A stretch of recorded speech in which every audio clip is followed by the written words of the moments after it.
అనేక తప్పుల తడకలతో కూడుకున్నటువంటి తుది జాబితాని విడుదల చేశారు అని ఒక్కొక్కటి ప్రశ్నిస్తుంటే, నిలదీస్తుంటే, సమాధానం రాబట్టడానికి ప్రయత్నం చేస్తుంటే వాళ్ళ దగ్గర సమాధానం లేదని చెప్పి ఒక డివిజను 2 శాసనసభ నియోజకవర్గాల్లో ఉండటం, ఒక డివిజను 2 రెవెన్యూ జిల్లాల్లో ఉండటం, దాంతో పాటుగా దేని యొక్క ప్రామాణికంగా మీరు జనాభా ప్రామాణికమా, ఓట్లు ప్రామాణికమా, లేకపోతే విస్తీర్ణం ప్రామాణికంగా తీసుకుని ఈ రకంగా 300 నిర్ణయించారా అని చెప్తే దానికి కూడా సరైనటువంటి సమాధానం లేదు అన్నటువంటి ఇది జిహెచ్ఎంసి రూపొందించినటువంటి ఒక 300 డివిజన్ల యొక్క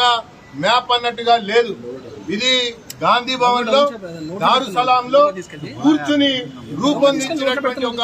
సర్వే ఏజెన్సీ ప్రతిపాదించినటువంటి మ్యాప్ గానే ఉంది అన్నటువంటి అంశాన్ని మేము వారి దృష్టికి తీసుకెళ్తే